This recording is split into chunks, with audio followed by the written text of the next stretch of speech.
In the rain, a man forces a boy down, demanding he repay his dead parents' debt. The boy argues they died working for them and refuses to repay anything. Guards force him into an awakening test, saying there's still hope if he succeeds. Beaten and bleeding, he shouts if it's so rare, why don't they try it themselves? The boy is dropped into a dark pit, thinking it's unfair he's the one sent to die while others fear death. He hits the ground, injured but still alive, struggling to move forward. A terrifying monster appears before him, echoing his earlier defiant words back at him. As he wonders why he must endure this, the creature violently strikes, sending him flying.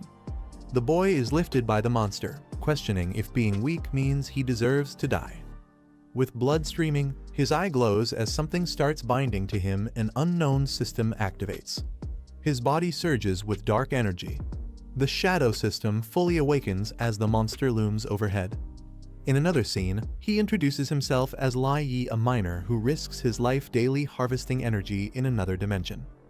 One man praises the boy's monthly work, saying he might clear his parents' debt within a year. Another mocks that after 3 to 5 more years, he might afford a tiny apartment. The boy forces a polite reply. Privately, he clenches his fist in anger. If working years is the only way, they should do it themselves. The interdimensional zone offers a rare chance to awaken, but exposure is deadly. Workers ride in silence, reflecting that no one chooses to wear hazmat suits unless life forces them to. They discuss a boy whose parents died in an accident and was blamed for $1 million loss. Not only was he denied compensation, but he was also pushed into debt to repay the supposed damage. Some think he's just weak, while others argue blood won't solve anything. Money is all that matters now. He hears others calling him weak, but his calm eyes show defiance behind the mask. He believes people aren't weak by nature, but because this twisted world makes them that way. The team prepares to enter the cave as their supervisor announces the start of work. Suddenly, the ground shakes. Panic sets in as a cave erupts right at the entrance. One worker mocks the panic, calling the tremor minor. Others doubt it, saying quakes don't happen in other dimensions. Someone suggests monsters might be behind it, while another warns this zone once had deadly humanoids. The group starts panicking, arguing they shouldn't continue the job because it's too dangerous. A supervisor shuts them up, insisting the area was cleared years ago by an awakened. No threats should exist here. Just as the supervisor threatens the workers, a sharp blade pierces through his chest. Everyone freezes in shock, eyes wide as they process what just happened. One of them stammers, realizing the supervisor has been instantly taken out. The boy looks up in terror, recognizing that something terrifying has just begun. One of the workers, bleeding and terrified, realizes what's attacking them. A powerful interdimensional humanoid bursts in, throwing the team into chaos. Screams fill the air as the monsters strike, forcing everyone to run for their lives. The boy panics, realizing they're over 10 kilometers from the exit with death chasing close behind. The boy's eyes widen with fear as he questions if escaping is even possible. Monsters chase the group relentlessly, and one of the men admits it's beyond what they can handle. Suddenly, 2 workers are struck violently, sent flying through the air. They crash hard into the ground, the impact echoing as the situation turns even more hopeless. The boy struggles to his feet, coughing and injured, trying to catch up. Others rush toward the truck, yelling to start it quickly as he pleads to be taken along. But the truck speeds off, leaving him behind as he reaches out in desperation. Inside the truck, just as the drivers think they've escaped, a massive monster ambushes them from above. A monstrous creature lands on the truck, terrifying the passengers inside. Another worker screams for help as he's snatched mid-air by an incoming humanoid. The monsters charge straight toward the escaping truck, ignoring everything else. Suddenly, a massive explosion erupts, engulfing everything in a fiery blast. One of the workers watches in shock as the monsters are suddenly engulfed in flames. The interdimensional creatures scream in agony, burning wildly in the fire. Someone realizes fire might be their weakness. The boy stares at the flames, thinking it's worth testing this theory further. Another humanoid charges in from the side, catching one of the workers off guard. The boy narrowly dodges the attack and rushes toward a nearby flame. With urgency, he reaches out and grabs the burning source. sliding into position. He grips the fire firmly, ready to strike back. He's got it. The boy charges forward with fire in hand, forcing the monster to back away. He confirms his suspicion. The creatures hesitate and fear the flames. Shouting with confidence, he warns one of them to stay back. He then turns to the others, declaring loudly that the monsters are afraid of fire. 10 years ago, mysterious gates opened worldwide, releasing monsters and humanoids from other dimensions. Only awakened beings mutated through radiation had the strength to fight back and close the gates. Their arrival not only protected humanity, but also launched an age of interdimensional exploration. But most aren't awakened. Ordinary people like them must risk everything just to survive. The group scrambles to collect anything flammable, knowing they're too weak to run from the monsters. One man worries his torch won't last much longer as the fire begins to dim. Someone remembers the storage room has gasoline. They might use it to block the entrance and buy time. They form a defensive circle, holding torches back to back, retreating slowly together. The group stands in formation at the cave entrance, facing the advancing monsters with barrels nearby. One of them shouts to pour gasoline at the entrance quickly to prepare a trap. A barrel is kicked over, spilling fuel across the ground as they ready their torches. With flames in hand, they brace themselves, watching the enemy step closer into the spreading gasoline. With the signal given, the group hurls their flaming torches toward the fuel-covered ground. The fire catches instantly, flames racing toward the monsters as they step forward. A massive blaze erupts, forcing the creatures to scream and back off in pain. One man turns to the boy and thanks him Lai Yi for saving them all. The group rests after surviving the attack, grateful to the boy and promising to support him if needed. He notices something unusual nearby and turns his attention toward it.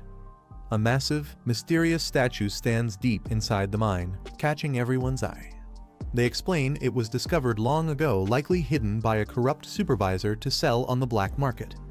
As they examine the ancient statue, a call is made to Sector 7 requesting confirmation. They report the humanoid attack and urgently ask for rescue support. The response finally comes. Rescue will arrive in 2 hours, and they must stay safe until then. One worker panics, shouting into the radio, begging them to hurry, but gets no reply. The radio goes silent with static, and the group realizes they're on their own. They panic. Suit energy won't last more than an hour and a half, and some have families waiting at home. One suggests making a run for it, thinking it's better to risk dying than just waiting. The boy silently checks his suit power is critically low. He hopes rescue arrives before it's too late. The boy asks everyone to stop and listen as tension builds among the group. One man argues their suits won't last and someone will have to stay behind to increase survival chances. They suggest sacrificing those with no family or future, like the elderly or orphans. The group turns their attention toward the boy, implying that his life holds the least value. The boy is threatened at gunpoint and told to hand over his suit battery. He strikes back, refusing to go down easily, and dares them to try taking it. They pin him to the ground, mocking him as he struggles to resist. One suggests exposing him to radiation in hopes he'll awaken powers and save them all. The boy, injured and furious, swears to kill them if he ever awakens. They ignore him, taking his battery and calling it another step towards survival. They prepare to choose another victim for forced awakening, creating tension among the group. Panic sets in. One man immediately deflects, begging them to pick someone else instead. One man runs for the truck while others chase, shouting to grab him. He reaches the driver's seat and starts the engine, ignoring their calls to stop. With a determined face, he declares that if they die, they'll die together. Suddenly, the mysterious statue on the truck begins to crack and awaken. The awakened statue crashes down violently, sending panic through the camp. One man sees humanoids breaking in through the mine's entrance and yells for everyone to run. The black-haired man lies injured on the ground, watching everything unfold in disbelief. He stares at the statue's eerie grin, feeling mocked even by it. A monstrous humanoid crashes down, targeting the black-haired boy with deadly force.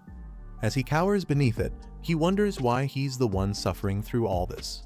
The monster grabs him by the head, lifting him up violently. Tears fall as he questions if it's simply because he's weak. The boy is haunted by memories of people blaming him for his parents' death, treating him like a burden. He stands in the rain, insulted and rejected by corporate executives demanding he leave. One man violently shoves complaint letters into his face, mocking his plea for justice. While stepping on him, the man declares his parents were at fault and now the boy is being sued for their costly mistake. The boy tries to push himself up, but gets violently kicked back to the ground. The man declares he's now the debt collector charging $30,000 monthly with a 3-year deadline. He warns that enforcers will come monthly, and if there's no money, things will get violent. Mocking his misery, the man offers a single option: become an interdimensional miner to repay the debt. Grabbing the enemy mid-air, he refuses to die passively. Even if it's the end, he'll fight back. His resolve sharpens. Weak or not, he questions why the weak must accept death silently. He's thrown aside by the monster, bleeding yet burning with defiance. Lying on the ground, he mutters, disgusted by the foul stench and his own helplessness. The dark figure lifts him effortlessly, mocking his potential and expecting submission. Barely conscious, he laughs bitterly, claiming the statue was useless against the monster. The shadow offers to save him if he surrenders his body, but he refuses instantly. Clenching his teeth, he declares he'd rather die than be controlled by such a monster. The dark entity laughs mockingly at his defiance, questioning his choice to die rather than submit. It pins him down with overwhelming force, mocking his resistance until the shadow system activates. Suddenly, dark energy surrounds the enemy, catching it completely off guard. The monster is violently slammed into the ground by an unseen power. The boy, now transformed and surrounded by dark flames, stares at the enemy that once mocked him. With a heavy impact, he slams the monster into the ground, declaring he never forgets grudges. His aura intensifies, forming an armored, shadowy appearance as another monster rushes in. He silences it instantly with a powerful strike, showing overwhelming dominance. He descends with a powerful aura, coldly telling the monster to get lost. The creature lets out a furious roar, launching itself in a blind rage. With one swift counterattack, he smashes the monster mid-charge. He floats calmly, disgusted by the stench, completely unfazed by the enemy. He turns to the cowardly enemies and calls them trash. They panic and threaten to report him, trembling in fear. He raises his power, unleashing a terrifying aura. With a chilling smirk, he wonders what would happen if he gave the body back. They beg for mercy, saying they were just trying to survive. One of them claims they helped him awaken and become an evolver. He smirks coldly, asking if he should thank them for their abuse. They nervously agree, hoping he'll let them go. He says not only will he let them go, he'll even help them out. Suddenly, shadow blades pierce through one of the men, shocking everyone. They cough up blood as one of them screams Lai's name in disbelief. 2 survivors back away, pleading for mercy, saying they did nothing. He tosses over some batteries, telling the prisoners they're theirs now. The shadow warns him to drop his pity, it's useless. He calmly replies that pity will only get them killed. One prisoner yells at him to shut up, saying he'll see how tough he is at death's door. He spots a group of charging monsters and realizes an abnormal appeared. The shadow mocks him for trembling, saying he should hand over his body or handle the threat alone. The shadow reminds him that without its power, he's weak and worthless. But instead of giving in, he takes a bold step forward and says, "I said." He charges in boldly, rejecting the shadow's words. He lands a powerful kick, shocking the abnormal beast. But another monster quickly counters, sending him flying. As one lunges with its gaping jaws, he braces in shock. His eyes widen as he senses an incoming attack. He swiftly counters with a powerful kick to the creature. He moves faster, realizing his reflexes have improved. Yet another monster charges, mocking his progress as pathetic. His eyes glow with power as he prepares a strike. He launches a punch, yelling, "Shut up!" He wonders why his power has increased so much, but realizes normal attacks won't be enough to truly hurt them. He wishes for a weapon as energy forms in his hand. A dagger made of shadow appears, surprising him. He charges at the enemy and slashes, saying, "Let's see if it suits you." The dagger cuts clean through the monster's body with precision. He realizes with a smile that he can now kill abnormals too. 2 monsters rush toward him, but he moves confidently. He dodges an attack and swings his dagger with force. The shadow blade slashes straight through the abnormal's chest. He stands among the monsters and clenches his blade tightly. He finally has the power to fight back, charging forward with determination. Blood bursts as his attack lands with full force. The monster's clawed hand crashes lifelessly to the ground.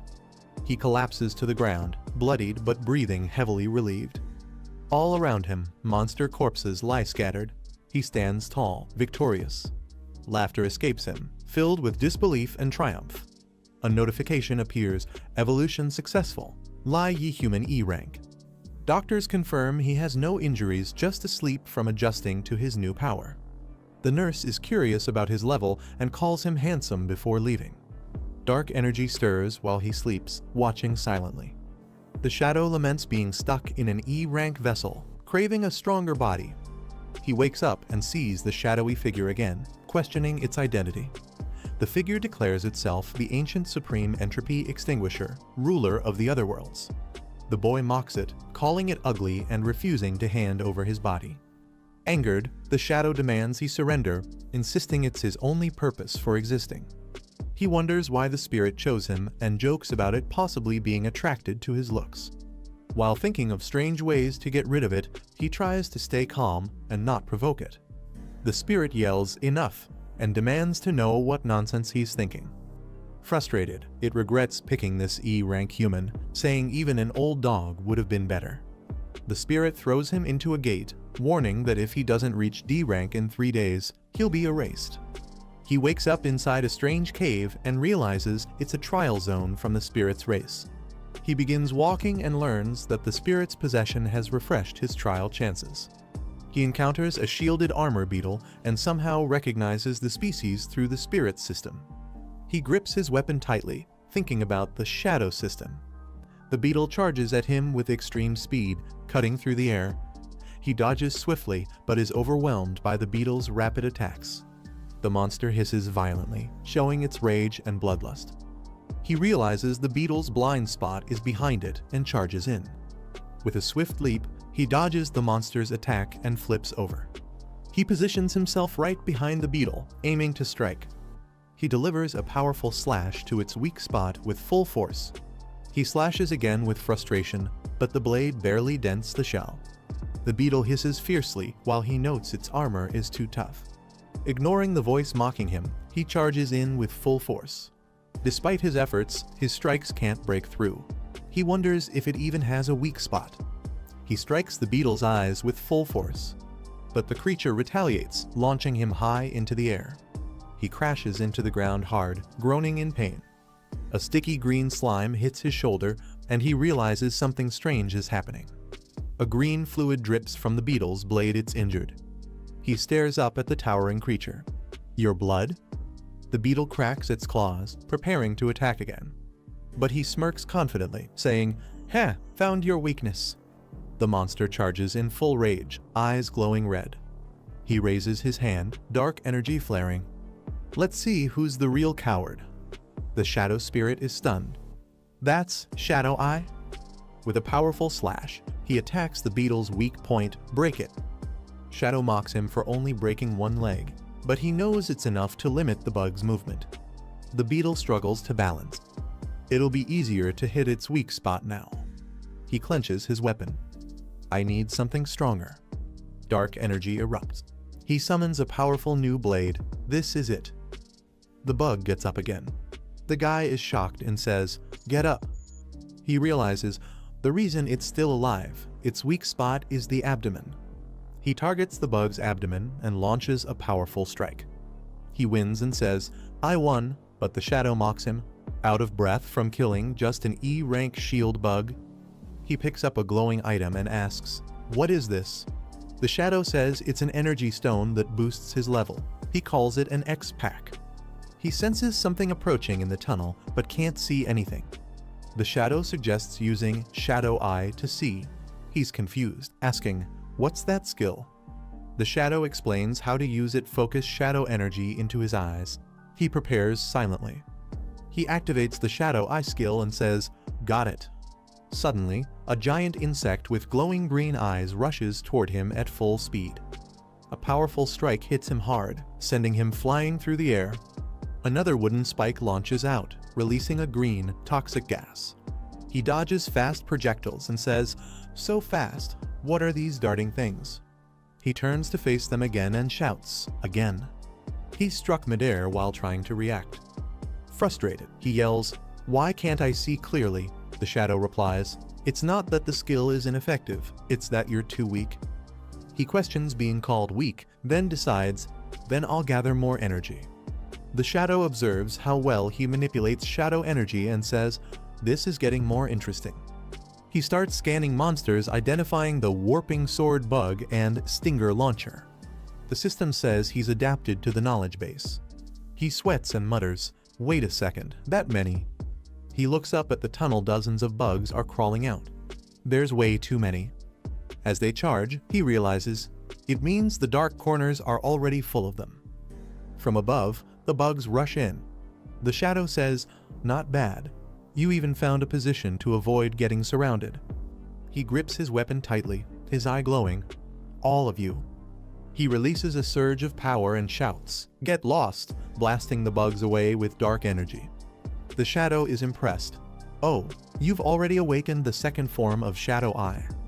Dark power swirls around him as he stands tall. Just an E rank, quite the surprise. Skill panel Shadow IV2 unlocked. Abilities, Shadow Knowledge Base, Transformation, Shadow. The bug's movements slow down drastically by half. The Shadow Eye Tier 2 is working. He notices a purple glow on the bug's body and realizes it's the weakness point. The system confirms it. He smirks. These guys all have their weak points underneath, ready to strike through their defenses. With a shout, Shadow Thorns, Great Burial, spikes erupt from the ground, impaling the enemies in a wide area. The system tracks D rank breakthrough progress. Each bug gives only 0.3%, so he needs to finish them quickly. Since he already figured out their weak points, he swiftly takes down more enemies.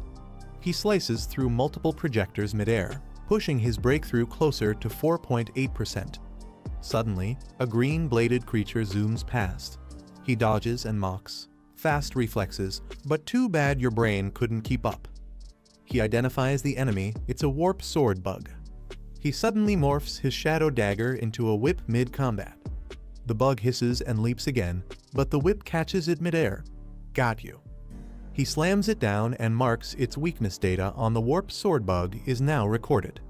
The bug enemies launch multiple spike shots from a distance. He smirks, twisting shadow energy in his hand. "You like shooting, huh?" He charges forward through enemy fire. "Let's see you shoot without a butt." Shadow tendrils swirl around him. His D rank breakthrough hits 12.1%, and he prepares to take out the rest, and you lot too.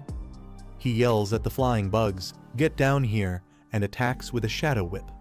The dark figure says he's finally looking worthy of the power, even if his pose looks awkward. The Eye of Shadows grants extreme strength, reflexes, and control. His D rank breakthrough reaches 34.2%. But it drains massive mental energy. That's the price of the Eye of Shadows.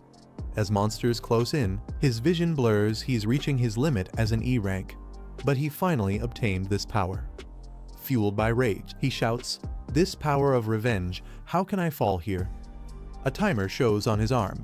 He clenches his dagger tighter, refusing to give up. He remembers the NG group bastards who covered up his parents' deaths and swears revenge.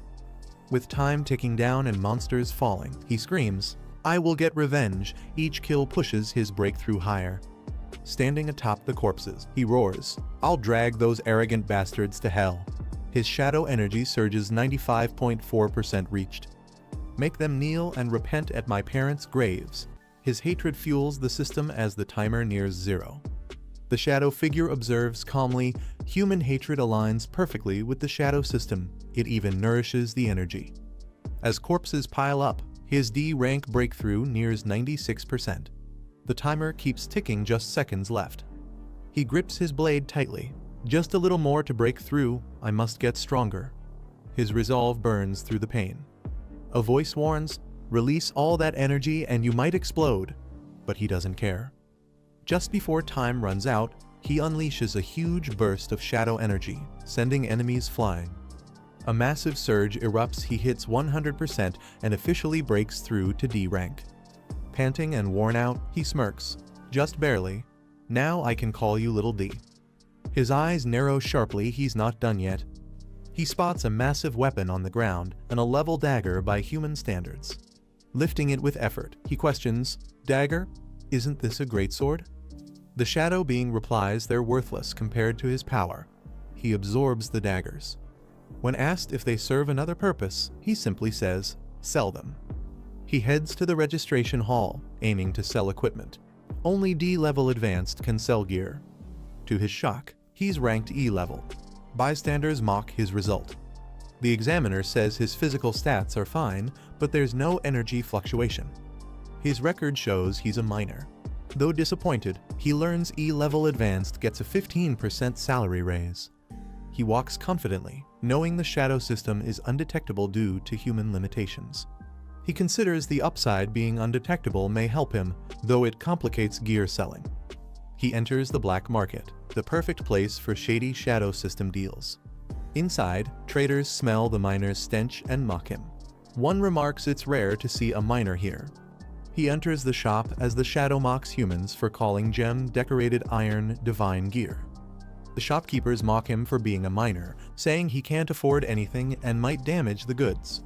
He asks if that's how they treat customers, only to be insulted further about his appearance. Unfazed, he slams down his massive greatsword and challenges them to have it appraised. Zhu Ting, a D-level advanced, arrives with his girlfriend, Sui Ding. The shopkeeper immediately recognizes him. Zhu is praised for his high level as he enters the shop casually, showing off his status. He mentions selling a good sword from the Gate of Underworld to buy his girlfriend a new car. He presents the Wind Howl sword, which grants an attack boost highly sought after by other D-levels.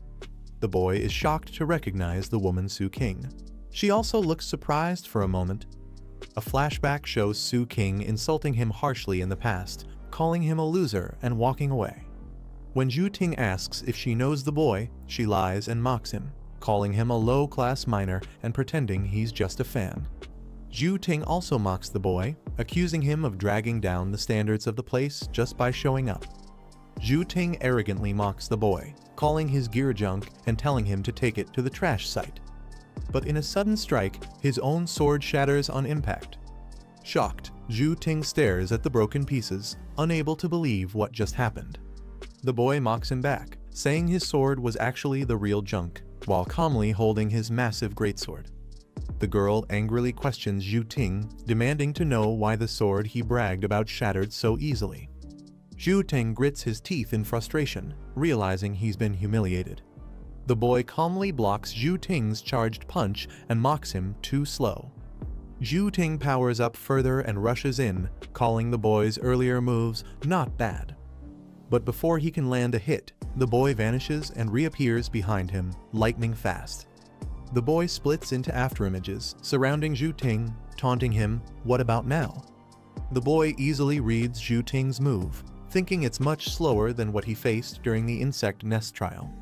Zhu Ting grows frustrated. How can a mere miner who isn't even E-rank dodge his D-rank attacks? The boy moves swiftly, avoiding every strike while casually beginning to release something. A black band around Zhu Ting's wrist starts reacting something dangerous is coming. Zhu Ting, furious, shouts for miners to crawl back to their holes while launching an energy whip attack. The boy calmly replies, asking if dogs like him should crawl back to the ground instead. He grabs the incoming whip with a clenched fist, overpowering it with ease. Zhu Ting is yanked forward violently, crashing to the ground in pain. Zhu Ting falls to his knees in defeat as Su King rushes to his side, shouting his name. The boy mocks him, saying Zhu must really want to be a dog. Enraged, Zhu charges at him, yelling if he's tired of living.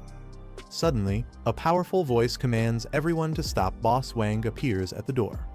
Boss Wang Defa, D-rank steps in and scolds Zhu, reminding him that even loyal customers shouldn't cause fights in his store. The girl blames the boy, claiming he broke Zhu's treasured sword, which led to the fight. Boss Wang hears this and raises an eyebrow, surprised miner. He turns to the boy and asks if he really broke Zhu's weapon using the sword he's holding now. The boy says the other guy attacked first, so the sword breaking wasn't his fault. Boss Wang turns to Zhu and asks if that's true. Wang and Zhu smirk. Wang notes the kid's sword isn't ordinary, and Zhu replies with the usual rule. Wang agrees he'll take the money. Zhu gets the item. Wang walks toward the boy, acting as the peacemaker now that Zhu trusts him. Wang politely asks the boy if he can take a look at the sword. The boy hands it over, saying, "Here." Wang is shocked by the sword's weight over 100 jin, approximately 60 kg, yet the boy held it easily. He wonders if the boy could be an advanced tier due to his strength and balance. Wang stares at the boy seriously and asks how a mere minor could get a weapon like this. Internally, he decides he needs to test him more. The boy questions why the black market cares about the source of goods. In his mind, he suspects Wang is testing him. Wang says he was just curious and reassures the boy. The boy casually answers he found the sword while mining. Wang believes the boy really is just a low-level miner and examines the sword more closely. Wang notes the sword is sturdy but lacks special properties worth only a few $100. Meanwhile, Zhu's broken sword would have been valued over 2 million. Wang offers to buy the boy's sword, calling it junk. He pretends to do a favor and says he'll cover the cost beyond 2 million, which the boy must pay to Zhu. Wang smiles as if he's doing a good deed and asks Zhu if the deal sounds fair. Zhu agrees for now, whispering to his girlfriend that there's no way a miner could pay that much and reminds her about the car he promised. He assures her not to worry, they'll sell the boy's organs for 2 million instead. She smiles and says, "Good then." The boy calmly mocks them, saying they've clearly planned everything out. One of the suited men steps up and asks, "What? Got a problem?" The boy smirks and replies, "Heh, if anyone's got a problem." Dark, powerful energy begins to erupt around him as he floats into the air. 3 suited men charge at the boy while one of them shouts, "Cripple him!" But the boy calmly leaps into the air, unfazed. Meanwhile, Wang Defa casually says the fighting is boring and suggests moving to the tea room. Zhu agrees, "Sounds good." Suddenly, one of the men is sent flying back violently, shocking everyone. The onlookers freeze in disbelief. Wang Defa yells, "Abayo, be careful," then mutters nervously, if he breaks the merchandise, he can't afford to pay for it. The boy launches a powerful kick, sending one thug flying through the air and knocking another down instantly. Zhu watches with surprise as the man hits the ground bleeding. He smirks, seemingly amused by the miner's strength. He jumps in and kicks the last standing thug away, thinking, "Looks like all that mining paid off. He's built up some strength." The boy turns to Zhu, eyes glowing coldly, and says firmly, "Your turn."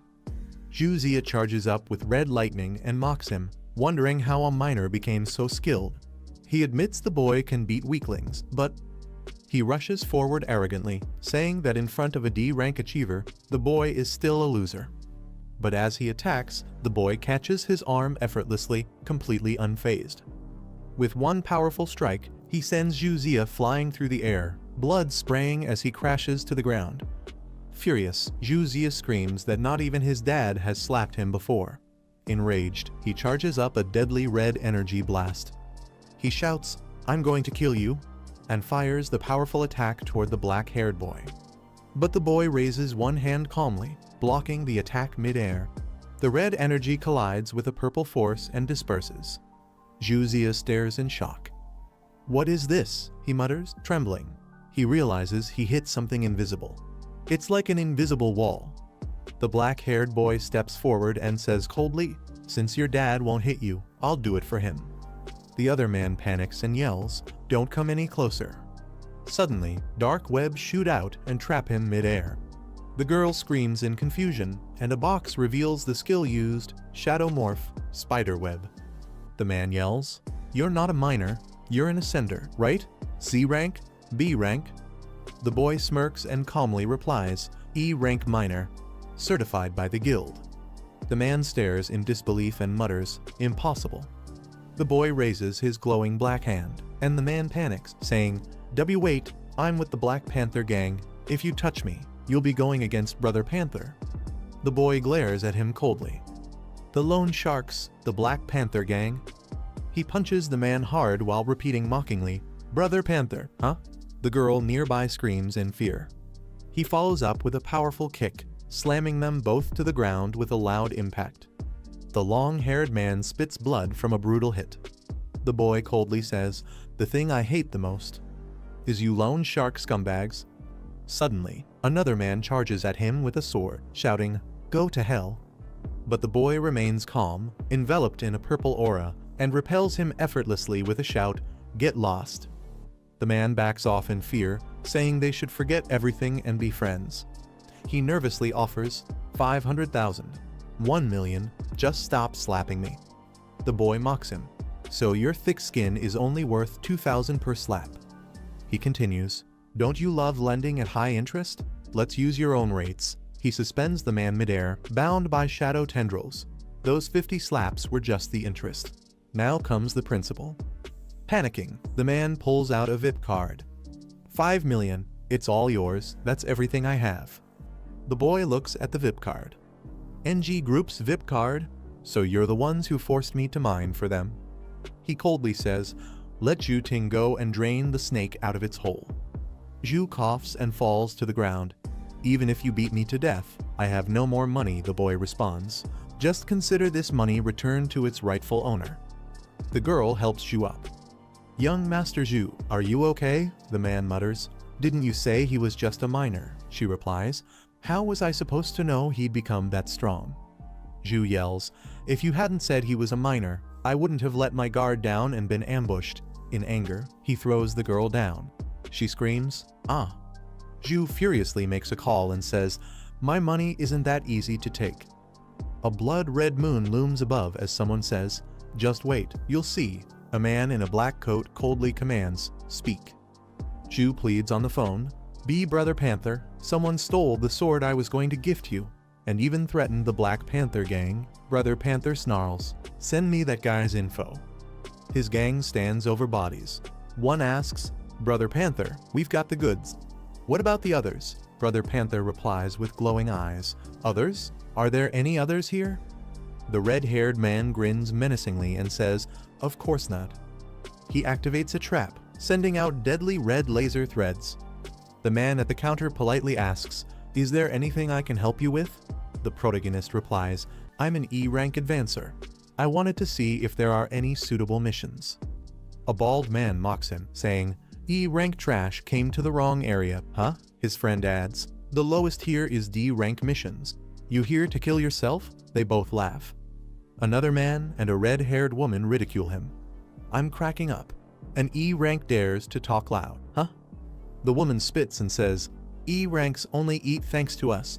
A bunch of disgusting parasites." The staff tells him to leave, saying, "Please leave. E-ranks wait outside. Any team that needs you will pick from there." Others mock him. "Yeah, turn left by the door, next to the garbage heap. Trash should stick with trash." He checks his phone and sees a transaction. Repayment of 5 million successful. Current balance, 0. He thinks, "The 5 million I just got was instantly snatched away by those loan shark scumbags. Priority now is to get a mission." Suddenly, someone powerful steps into the hall, catching everyone's attention. All the bullies freeze in shock, visibly shaken by the arrival of this mysterious figure. A powerful pressure fills the hall as a mysterious red uniformed girl walks in. People freeze and say, "Such strong pressure," and "Ugh, at least B rank." One adds, "This is what a B rank aura feels like? I can't even take a step closer." The girl stands calmly with dark energy surrounding her. Others watch in fear, whispering, "Why would a B rank come here?" She walks through the crowd without speaking. The protagonist silently observes her while others back away, intimidated. He activates his ability, his eye glowing purple. He thinks, "Radiates powerful energy, yet looks like a delicate rich girl. But I don't sense any murderous intent. Is she hiding it? So flashy, yet reserved. What a contradiction." A man announces a D-rank mining mission needing a rank advancer. The white-haired girl quietly listens. People are shocked the E-rank guy isn't affected by her B-rank pressure. She's curious too. He confidently steps forward, thinking it's his chance. Others can barely stand. The girl is identified as Miss Kin. She says she has many D rank advancers and offers to show them. The girl stops the staff and says, "No need, that one," pointing directly at the hooded guy. The staff protests he's late and didn't register. That breaks the rules. She glares and declares, "I am the rules. I set him." He quickly obeys. They walk out together. Onlookers are stunned Miss Kin personally picked a minor. A giant beast swings down violently, roaring with red eyes. A man calmly plays a flute. His class, Bard. With the Bard's buff, the front line and DPS push forward. Their setup looks solid. The spiked shield warrior charges, smashing an enemy beast with full force. The team works in sync, with the Bard playing and the B-rank girl overseeing. But the boy's shadow eye reveals something deeper. This place isn't normal. Below them, the abyss swarms with minotaurs. This is far beyond D-rank danger. His shadow eye has evolved. He's shocked others don't notice, but the rich girl definitely should. He suspects the girl knew about the hidden danger, but kept quiet. Her ally confirms the starlight crystal is inside the dangerous area. She orders the miner to follow. He agrees, but others are shocked she'd risk his life. The aura grows darker. He wonders, does she not care, or is she confident in her B-rank strength? He walks cautiously deeper into the cave, alert for danger. Suddenly, the ground collapses, and he falls with the B-rank girl. They both land skillfully, avoiding injury as debris flies around. He looks up sharply, sensing something unusual, eyes wide in realization. A deafening roar erupts from the shadows ahead. A massive D-rank Minotaur beastman appears, wielding a huge axe. The miner realizes the B-rank ascender is about to take action. She activates her power, glowing with fierce energy and drawing her sword. With a sharp look, she steps forward to confront the threat. She tells the miner to proceed while she covers him. He hesitates, reminding her he's just a miner. The girl gets flustered and trembles, unsure of what to say. She yells at him to get up there, but he calmly reminds her he's just an E-rank miner, not a B-rank like her. Desperate, she offers him 1 million to go up and take them out. He pauses, then responds saying for that kind of money, maybe he'll consider it. The miner activates his purple weapon, saying he'll do it, though reluctantly. He walks forward calmly, saying it's time to move. While the girl watches from behind, 3 minotaurs roar and charge at him as he calls them out. He swiftly counters their attack with precision, surprising even the monsters. She freezes when a minotaur charges her, and he worries about losing his million. She activates a red energy attack and blasts the enemy back. He realizes she still had that move and thinks he overestimated the situation. Suddenly, another minotaur leaps at her with a roar, and she quickly turns in surprise. He strikes down hard with his glowing weapon, sending one of the orcs flying. In the midst of his attack, he notices that she's attracting all the monsters' attention. Smirking, he remarks how well she draws aggro and calls her Miss Kin. She suddenly dashes away, telling him she's leaving the orcs to him, and he watches in confusion. While fending off the orcs, he says they're no match for him. Meanwhile, she keeps running and breathing heavily as she escapes, stopping to catch her breath. She thinks they've reached safety, unaware of the shadow behind her. Suddenly, her eyes widen in shock as she senses something approaching from behind. The monster looms over her, questioning why she isn't afraid. It raises its axe to strike, preparing a heavy blow. He watches from a distance, thinking it's odd she's scared even though she can clearly fight back. As the strike lands, she screams in pain, holding her glowing wristband as it activates. A powerful red barrier bursts out from her, repelling the enemy with force. He watches the orcs get knocked back, clearly stunned by the explosion. She looks down at her broken bracelet, which is cracked and smoking. He realizes it was a protective item and questions if her earlier attack wasn't her real strength. She asks if he's a non-combat type ascender. He pauses before responding. When he hints about payment, she quickly tells him to keep it a secret once they're out. He smirks and says it'll cost extra, lifting his weapon again. He activates Shadow Eye and realizes there's a hidden presence he hadn't sensed earlier. A cloaked figure is revealed. He deduces the Minotaur's strange behavior is due to abnormal fluctuations caused by that figure. While blocking an attack, he calls out to the mysterious figure, referring to him as a miner. He cuts down another Minotaur, annoyed by the continuous trouble. More Minotaurs start surrounding them. He can't use area attacks or he might hurt Kinsean, and he knows he'll tire out eventually. Realizing the enemy is targeting Qin Xian, he plans to turn that weakness into a trap. Chains begin to spread from his feet as part of his strategy to bait the enemy. He mocks the enemy, warning them not to get ambushed now that her artifacts are used up and she's a non-combatant. Qin Xian shouts at him, frustrated that he revealed her weakness out loud. She turns and sees an enemy sneaking behind her while he's busy holding off the Minotaurs. The attacker calls him a mere miner who nearly ruined everything. Now, with no gear left, he plans to finish Qin Xian himself. As he raises his weapon, he tells Qin Xian to blame her ungrateful father. The attacker swings his weapon down toward Qin Xian. Before it lands, it's intercepted and knocked away, leaving him stunned. He stares in shock as a new man stands beside them and explains the enemy was using infrasound to control the Minotaurs. The man is revealed to be Luden, a D-class control-type bard, and the protagonist is surprised by his appearance. Luden smirks and laughs, admitting he was careless to fall to a miner. He activates a power surrounded by red aura, warning not to assume victory just yet. The red aura spreads and begins to affect the nearby Minotaurs. The Minotaurs become enraged and powered up under the influence of the red energy. Luden declares the power of a control-type advanced being as he channels energy into a massive, fiery beast. The red aura intensifies. Qin Xian and the boy notice it's now C-class. He realizes Luden is absorbing life force from the beastmen to grow stronger. They spot lava erupting beneath them. He suspects Luden is evolving into a C-class lava minotaur. He's shocked that Luden jumped from D-class to C-class instantly, and jokes that the cheat is so crazy, it makes even him feel inferior. The newly transformed lava minotaur, now at C-class, roars with intense power, shocking both fighters. It charges at full speed, flames blazing, aiming straight at them with destructive force. The boy and Qin Xian embrace together, combining their strength as they prepare to block the attack. A massive explosion erupts from the clash, sending shockwaves and debris flying across the battlefield. They realize the overwhelming destructive power of the C-class Minotaur and admit the two of them alone may not be enough. Qin Xian notices his injury and shows concern as he brushes it off, staying focused on the battle. The lava Minotaur roars and charges forward again as both fighters prepare to resist. They tightly clasp hands, standing united, ready to face the threat together. The duo runs at full speed while the boy tells her to hold on tight. She looks surprised by something ahead. She shouts in alarm as something unexpected grabs her attention mid-run.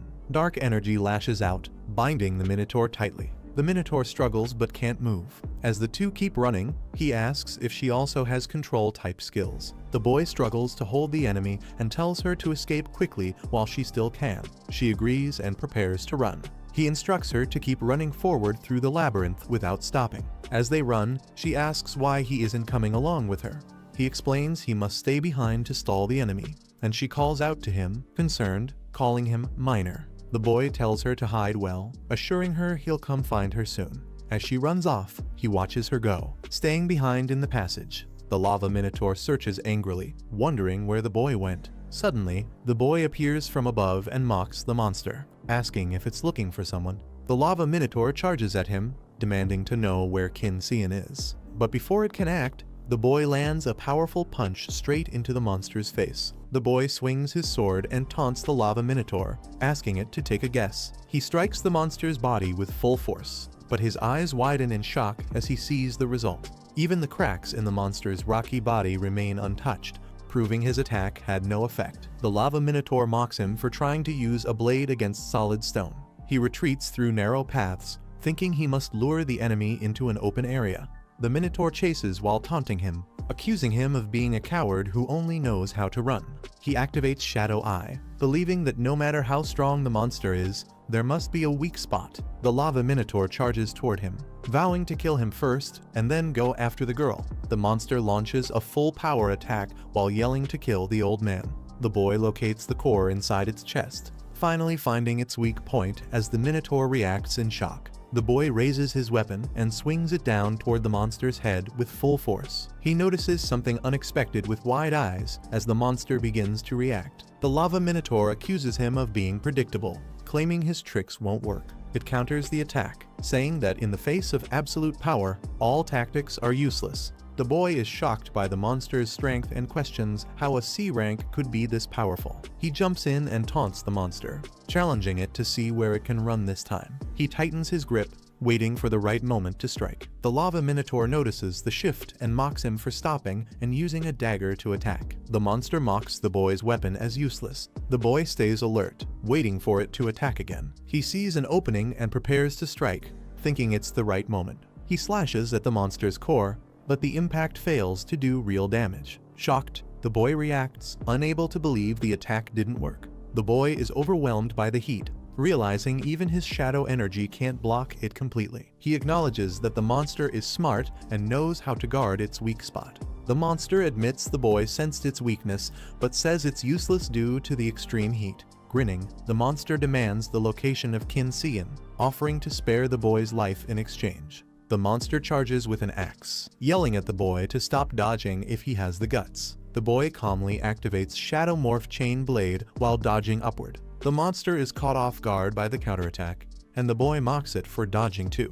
Seizing the opportunity, the boy switches techniques, Shadow Morph Rope Dart. The rope dart strikes the monster's weak spot directly, creating a powerful impact. Cracks form around the core, but the hit fails to break through. The monster begins absorbing or fusing with the energy, neutralizing the attack. The monster laughs, calling it useless. The boy clicks his tongue and mutters that it's such a pain.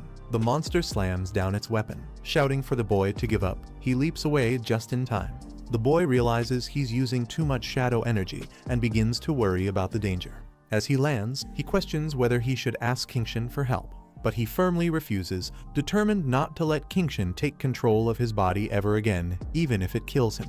The boy readies his shadow weapon from above, targeting the monster's weak spot again. He slams it down with force, thinking he can't let this chance slip. Killing a D rank would earn him massive XP. With determination, he surges forward, refusing to believe he can't break through. Engulfed in flames and shouting, he pushes all his strength into one final strike, demanding the enemy to break. The boy strikes directly at the monster's weak spot, yelling for it to break. The monster screams in pain as the hit lands. A system message shows HP nearly depleted. Berserk mode triggered its attack. Crit rate and speed all skyrocket. The berserk monster suddenly charges and knocks the boy away. He wonders why the enemy went berserk so suddenly. The boy is slammed into the ground and grunts in pain from the hit. The monster calls the boy a filthy miner and is surprised he was pushed this far. The boy feels the intense heat from its burning attacks. The monster declares it will end things now, its eyes locked on target. The boy reacts in shock as something surges within him. He suddenly feels shadow energy erupting from his body, far stronger than before. A voice explains that the energy has always existed in the boy's body, it was just dormant due to lack of heat tempering. The boy learns he's unlocked a new form of shadow energy that not only heals wounds, but enhances his body. He's entered Shadow Enhancement, Basic. He notices the monster's wounds healing rapidly and feels its aura has grown far more sinister. Determined, the boy realizes he must act fast before the monster recovers any further.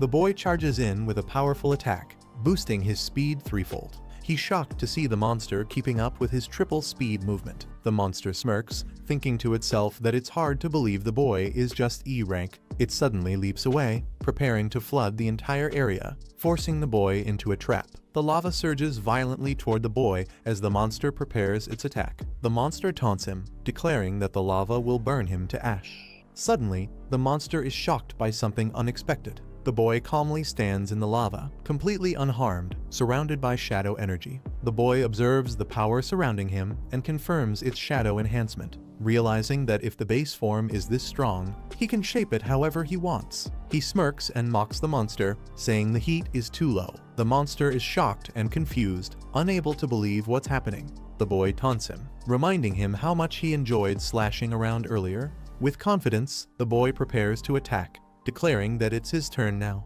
The boy leaps forward, launching a powerful kick toward the monster, who lets out a roar. He follows up with a fierce slashing attack, enhanced by his shadow energy. The monster is stunned as multiple strikes land with incredible speed. A note shows his power has increased by 200%. The monster panics, realizing his hand has been severed. The monster shouts in rage and charges at the boy. The boy prepares a charged strike while facing the incoming attack head-on. His enhanced attack releases energy from a distance, shattering the monster's arm. The monster grits his teeth and powers up, flames engulfing his body. The monster declares that as long as lava is present, he can regenerate endlessly and mocks the boy's attacks. The boy questions the claim of infinite regeneration with a smirk. He points out that the monster's energy output is clearly weakening. Enraged, the monster leaps forward with both weapons, daring him to try again.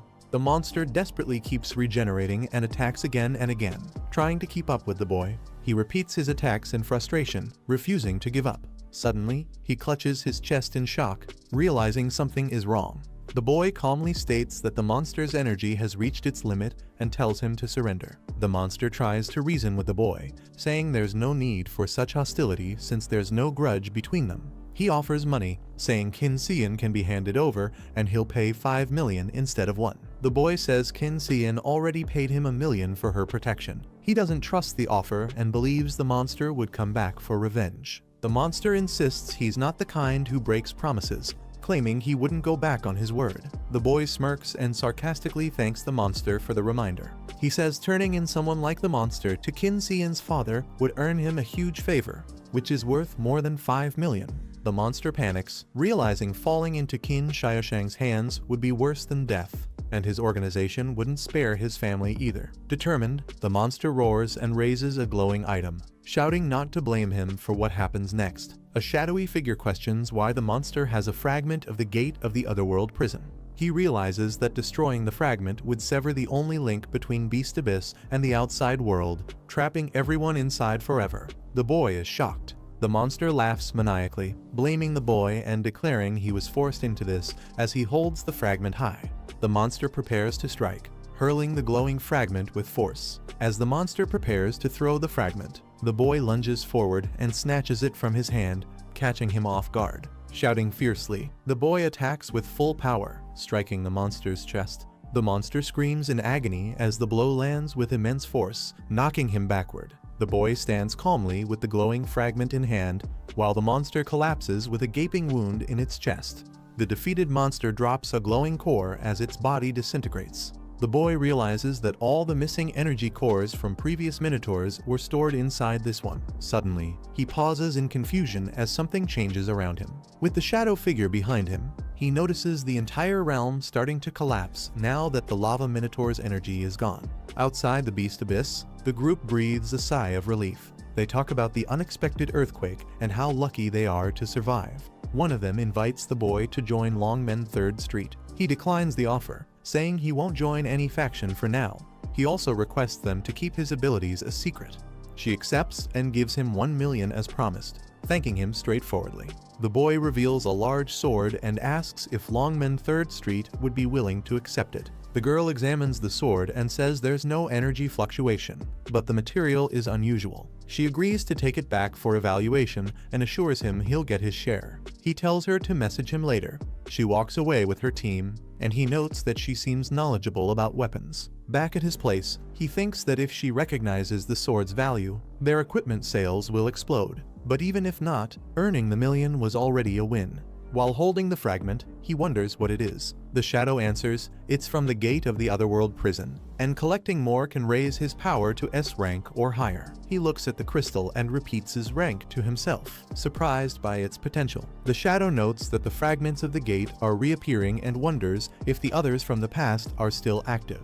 It thinks that if those people return, humanity might face another catastrophe. It wonders whether to tell the boy now. He arrives at the site and notices an F-class dimensional rift. But despite the rift being low level, there are B-class and C-class guards deployed to protect it. He suspects something is hidden here. He remembers that this rift is connected to the truth behind his parents' deaths, even though he's not strong enough yet. He vows to uncover the truth one day. His eyes show determination as he watches from a distance. In a flashback, NG Group throws money at him 200,000 and tells him to sign a death acknowledgement form, calling it an accident. He remembers this clearly. He's offered a stack of money again. The man asks mockingly if it's not enough this time, but he doesn't care about the money. He slams the cash down and demands the truth about his parents' death. The man insists it was just an accident that his parents and the others died in a mining collapse. He snaps back in anger. His parents were both C-class awakened. There's no way they died by accident. He screams they might still be alive and begs to be let in to search. One of the men grabs him by the collar and warns that even C-class awakeners can die in a wraith zone. He argues back this was only an E-class zone,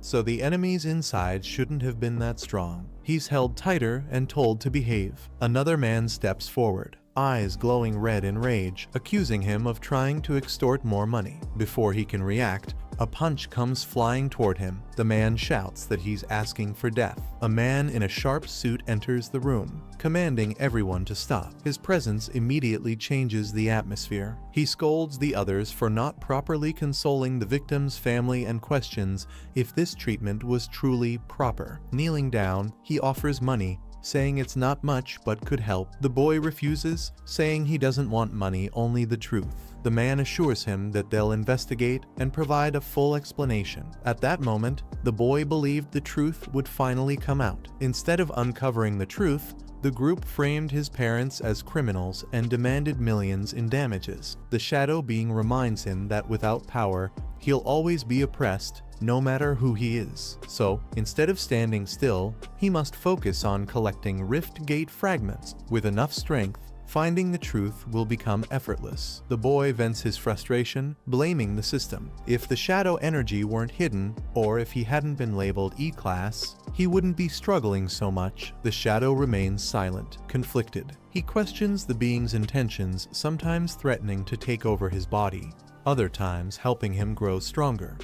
He wonders if the being is truly helping or just mad, and whether reaching S-class through him is even possible. The shadow entity yells at him, claiming he saw potential. The boy, confused, wonders why he's angry again. As the being rages, the boy checks his phone and sees a mission invitation. At the D-class Wraith Gate, he arrives and explains his delay. He came from another zone. He spots Lai and is surprised to see him joining the mission too. An older man greets the boy warmly, mentioning how tall he's grown and recalling his parents' accident 5 years ago. The boy walks toward the others, but one of the men mocks him, calling him a deadbeat miner. Another impatiently asks to begin the mission. The mission lead explains it's just a D-class Wraith zone and involves mining 60 kilograms of ice crystal ore. The boy notes that deploying 4 C-class awakened fighters for a D-class zone feels excessive. As the team prepares near the Rift Gate,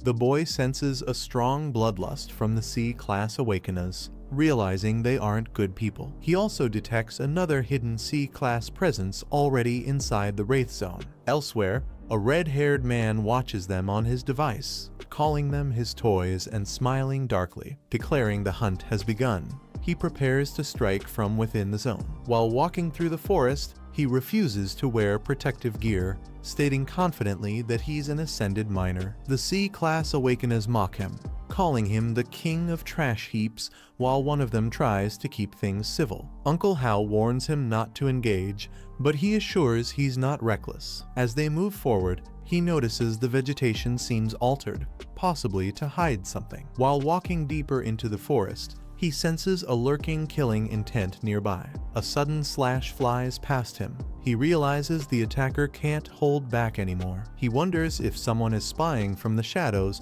or has another plan entirely. As one of the men mocks him for slowing down, he quietly agrees to speed up. Sensing the perfect moment, he decides to use the environment to escape from the shadows. He grabs Uncle Hao and bolts forward with incredible speed, catching everyone off guard. One of them is stunned, questioning how a miner can move that fast. Another yells to stop them, but the leader brushes it off, saying they'll die if they leave anyway. From a tree above, a red-haired man observes 3 C-rankers below, wondering if they sense danger. Despite his subordinates' concern, the team leader dismisses the feeling of being watched, calling it paranoia. The red-haired man smirks, thinking the mission would have been boring if no one was alert. As chills run down their backs, the C-rankers still try to convince themselves it's just a simple D-rank mission. One of the C-rankers suggests retreating, but another warns him not to panic. Suddenly, one of them notices something. His eyes widen in fear. A figure appears before them, smirking eerily, causing the group to jump in shock. The red-haired man traps one of them with red lines and mocks them for wanting to flee. They recognize him in terror. He's the infamous Blood Leopard. In the forest, the boy walks calmly while others mock him for being an ascended miner. He notices strange vegetation patterns and senses danger ahead. A killing intent flashes by. He suspects someone is watching. Ignoring the mockery,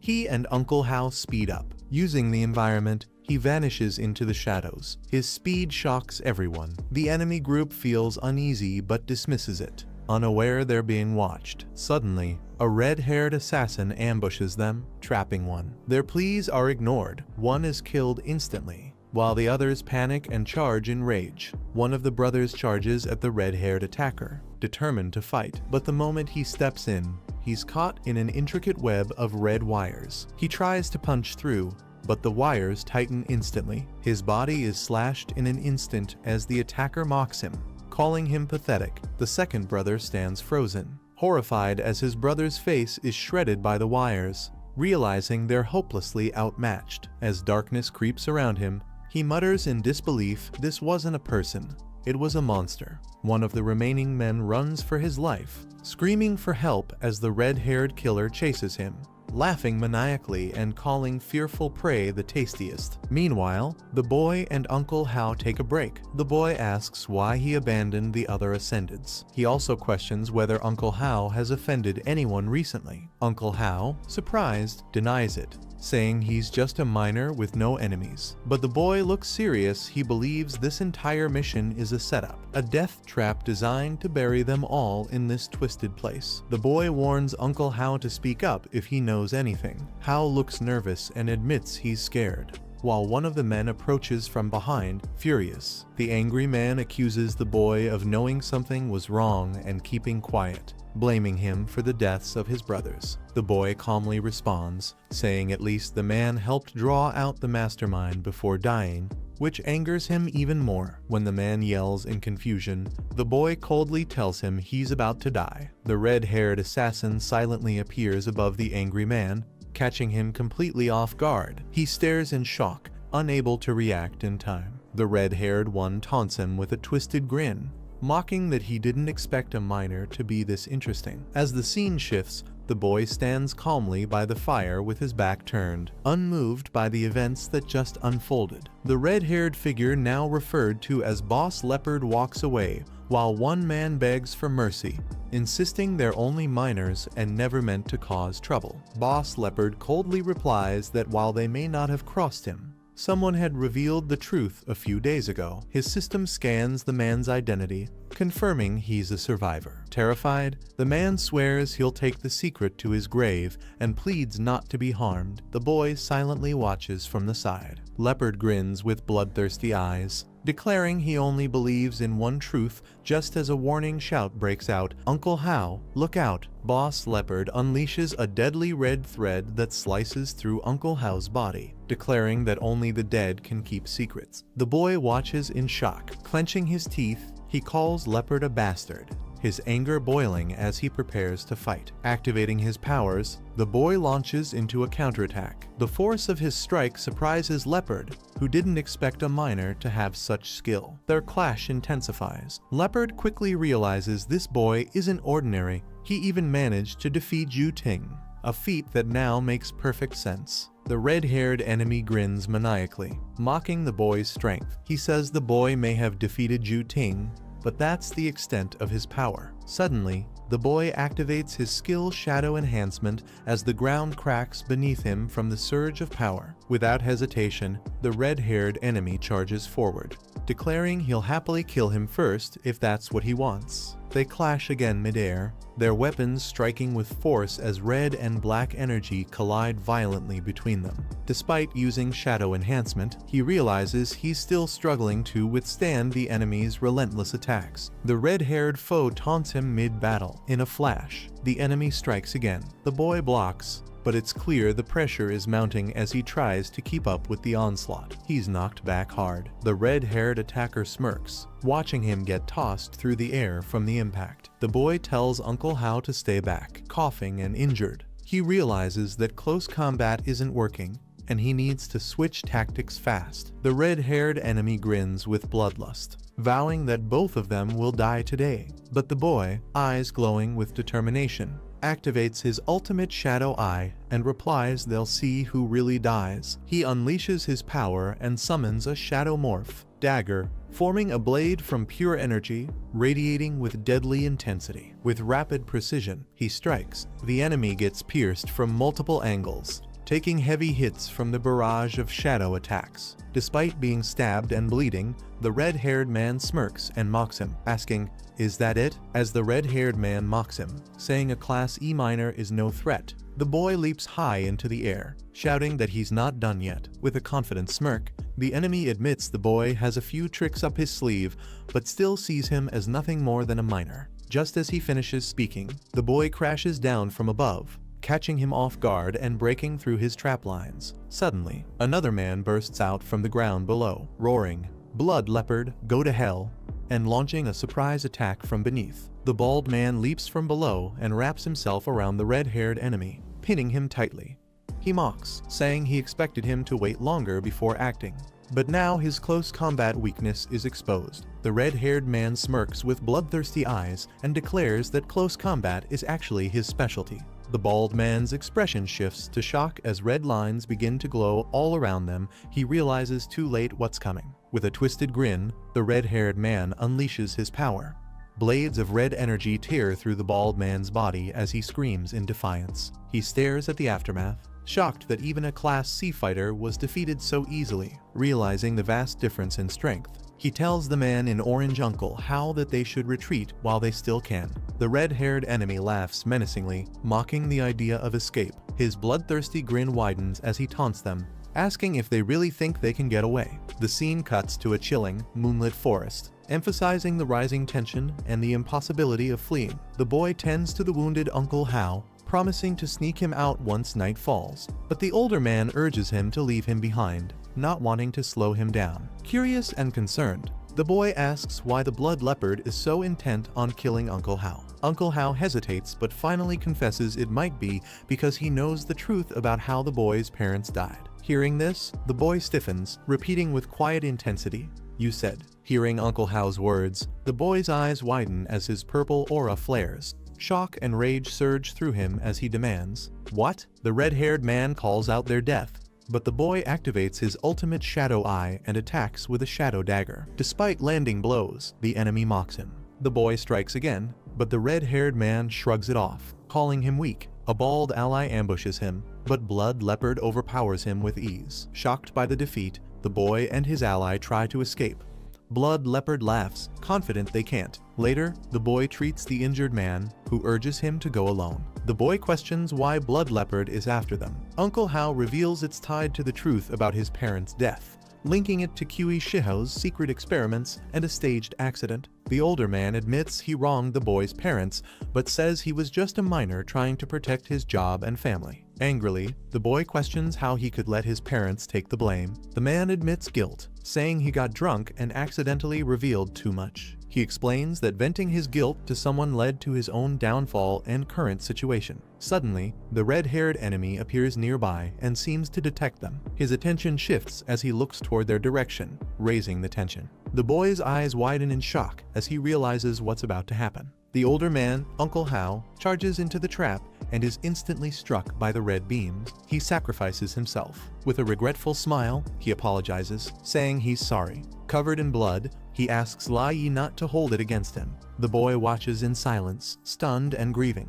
The red-haired enemy sneers, recognizing him as the son of two C rankers. With a twisted grin, he says he'll send him to reunite with his parents. The boy charges forward, shouting that it'll only be over his dead body. The red-haired man unleashes a flurry of deadly attacks, glowing red and purple in the air. The boy reacts swiftly, blocking one of the strikes with his weapon, eyes wide and alert. The red-haired man charges with rage, taunting him, calling it thrilling to watch his own blood fly. But the boy retaliates, slashing back and shouting that the blood silk threads aren't invincible. As he takes a hit to the face, he thinks, quickly realizing that the enemy is vulnerable during his attacks. Unleashing his Shadow Morph Greatsword, he strikes with full force, catching the red-haired man off guard. The enemy yells in shock. What? Both clash fiercely, leaving deep wounds on each other. The red-haired man is sent flying from the impact, grinning through the pain. The enemy admits the kid has guts for trading injury for injury. The boy kneels, gripping his weapon with effort,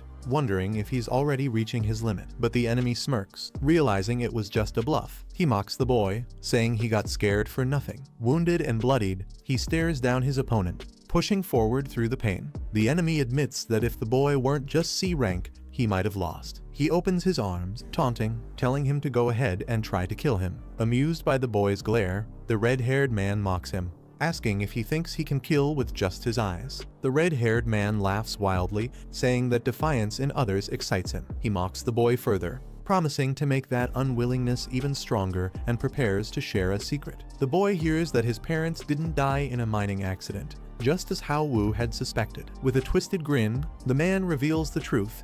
He killed the boy's parents himself. The boy, blood dripping down his face, hears the enemy gloat. He's told how his father stared the same way while watching his wife get butchered. Still laughing, the red-haired man recalls that helpless gaze and mocks the boy's expression, feeding off his pain. But suddenly, his eyes widen. He notices something's wrong. His blood threads are burning away. In a flash of purple energy, the boy unleashes a powerful attack. The red-haired man recoils in shock, shouting, "You beast!" The ground cracks under his foot as dark energy surges around him, crackling with purple lightning. A terrifying aura begins to take shape behind him, shadowy and monstrous. The red-haired man observes with interest, noting that the boy can use hatred to stimulate shadow energy within his body. Dark energy surges around him as his level adjusts to C rank, enhancing his shadow power. A new skill awakens, Shadow Step, allowing him to enter shadows and emerge from any connected one. Surprised, the red-haired man realizes that the boy's severe injuries have completely healed, even suspecting he possesses healing skills. Licking his lips with excitement, he mocks that prey struggling on the verge of death is the most entertaining, preparing to attack again. The boy stands firm against the attack, questioning if he is really the prey. He uses his new ability, Shadow Step, vanishing into the darkness and reappearing behind the red-haired man, declaring that under the shadow, the true prey is him. The red-haired man is shocked, realizing the boy's strength has increased dramatically, and admits his speed is impressive. Still confident, he blocks the strike and smirks that despite the boy's speed, it's not enough to kill him. The boy counters by unleashing a new technique, Shadow Shapeshift, forming a swarm of flying daggers. The red-haired man smirks, claiming such an attack is useless against him. But the boy uses Shadow Step combined with Thunder Slash, teleporting instantly to strike, proving otherwise. With determination, he charges in again, declaring he has yet another move to show. The red-haired man blocks the shadow blades, mocking that such toy knives are useless and can't break his defense. The boy counters sharply, saying he never intended to break the defense in the first place. He explains that the opponent can't balance offense and defense at the same time, since his ability to control health can't keep up with his reaction speed. With fierce determination,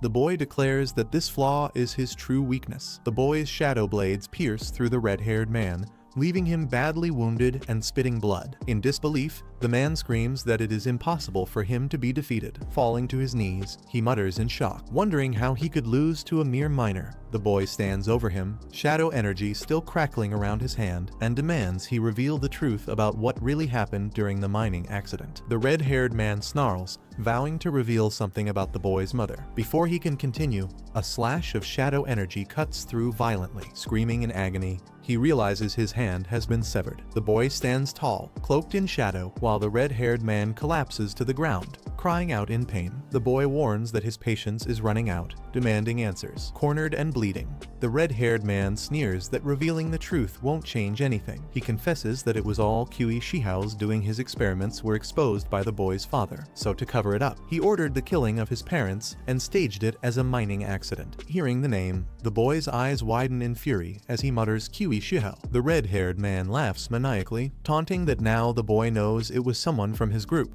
and mocks him by asking if he's too scared to continue. The red-haired man, desperate, suggests being released, but his plea is cut short as the boy delivers the final blow. Shadows swirl as the boy declares that those who killed his parents will not be spared. None of them will escape his wrath. Rain pours heavily, setting a somber yet determined mood. The boy, now cloaked and calm, arrives at NG Group headquarters, silently preparing for the next stage of his revenge. At the NG Group headquarters, Qi Shihao appears, stepping out of a car. The boy quietly recognizes him. He thinks to himself that despite advancing to C rank, the threat around him is much greater. He senses the overwhelming presence of an A rank evolver nearby, making the situation even more dangerous. The boy confirms he already knows inside the car sits Ning Donghao, the NG Group's founder and a powerful A rank evolver. From inside the car, the old man calmly warns that he isn't reckless enough to attack Qi Shihao directly. Meanwhile, the boy leaps across the city, determined to uncover the truth. He admits he can't fully trust the Blood Leopard's words. He vows to find out whether his parents' deaths were solely ordered by Qi Shihao, or if the entire NG Group was involved. Standing above the city in the pouring rain, he steels his resolve, declaring that a blood debt must be paid in blood. Later that night, the boy secretly observes as a group unloads crates filled with mysterious cargo under the cover of darkness. One of the leaders warns his men to be careful, explaining that the boxes contain experimental instruments. Another man casually asks if the old miner, He Wu, had died. The dark-haired leader replies that Blood Leopard's whereabouts are unknown, and the gate he used has vanished, so they cannot confirm whether He Wu is alive or dead. The two men discuss Blood Leopard, confused how a C rank could be defeated so easily. They reason that he must have underestimated his opponent, who had already killed several advanced fighters. They order the workers to move the instruments inside quickly, stressing that this stage of the experiment is critical and mistakes cannot be allowed. Inside, a man asks if the money is ready, while another tells him not to worry. Watching from the shadows, the boy's eyes burn with purple energy as he recognizes the truth. Qi Shihao is indeed the one responsible. The scarred man suddenly turns, sensing danger as his eyes glow red. A loud crash and burst of flames erupt, making him shout out, demanding to know who's there. Another man asks what's wrong, while the scarred leader wonders if he only imagined it, convinced he felt a killing intent just moments ago. Hidden in the shadows, the boy quietly notes that he was nearly spotted, admitting his C rank strength still isn't enough for now. The story shifts to the headquarters of Qin Group, led by Qin Xiaofeng, chairman of the third largest association. The boy approaches, his shadow spirit questioning why he isn't looking for jobs this morning and instead has come here. He answers that he's here to search for the timed fragment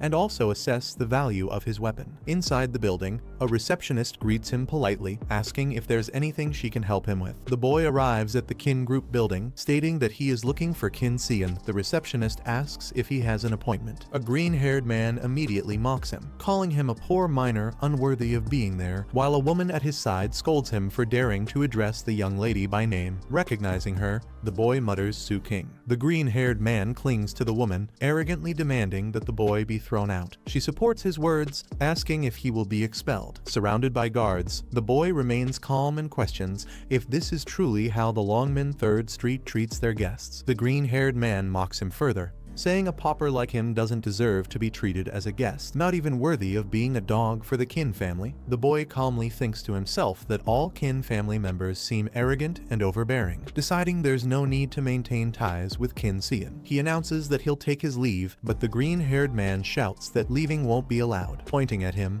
the green-haired man orders his men to attack, commanding them to break him. The boy braces as the guards rush forward with glowing red eyes. Using Shadow Step, the boy swiftly takes down the attacking guards with precise strikes. He grabs the green-haired man by the throat, making him panic and warn that harming a Qin family member will have consequences. Ignoring the threats, he calls the woman noisy and knocks her aside effortlessly. After defeating them all, he walks away calmly, stating that he will spare them only for Qin Xian's sake. A new figure bursts in, flames erupting around him as he angrily demands to know who the boy thinks he is. Engulfed in fire, he charges forward, shouting that he will kill the boy right now. The boy stays calm, his eyes glowing with purple energy, while the green-haired man rages with fury. Before the attack can land, another man intervenes, grabbing the fiery attacker and ordering him to stop. A white-haired girl steps forward, her sharp eyes glowing as she confronts the boy. Crossing her arms, she scolds him, saying he has some nerve to cause trouble within the kin group. The boy looks up at her calmly, unshaken by her sudden appearance. The green-haired man shouts angrily that the boy is dead for daring to cause trouble in the kin group, vowing that his sister will never let him go. The white-haired girl stays calm and orders for him to be thrown out immediately. To everyone's surprise, she grabs the green-haired man by the collar instead, lifting him effortlessly. Shocked, he pleads with her, reminding her that he is her cousin, Qin Teng. Su King nervously tries to shift the blame, claiming it was the boy who dared call the white-haired girl by name, insisting that young Master Qin was only defending her. The white-haired girl dismisses her excuse, stating that the boy is her friend and there's nothing wrong with him calling her by name. She then orders the arrogant guards and Su King to be thrown out and never rehired. They are dragged away in shock. Desperate, Su King pleads with young Master Qin to intervene, crying that she even gave herself to him, but her words fall on deaf ears. The white-haired girl scolds Qin Teng harshly, saying he may as well change his name to Qin Beast, and warns him never to use the Qin family name to deceive others again. Trembling, he agrees. She then turns to the boy, admitting she didn't expect him to come, and invites him inside to sit with her. As they walk together, she apologizes for the embarrassment caused by her side branch relative. The boy calmly replies that every family has troublesome kin. A staff member arrives, informing her that President Qin wants to see them. She leads the boy forward, saying, "This way." The white-haired girl tells the boy to wait for a moment as she steps aside with an attendant. He agrees, telling her to go ahead. Left alone in the room, the boy suddenly notices a heavy sound echoing through the floor. His eyes sharpen as he senses something unusual approaching. A massive figure steps forward, towering over him, addressing him coldly as Kid. A powerful man radiates golden lightning,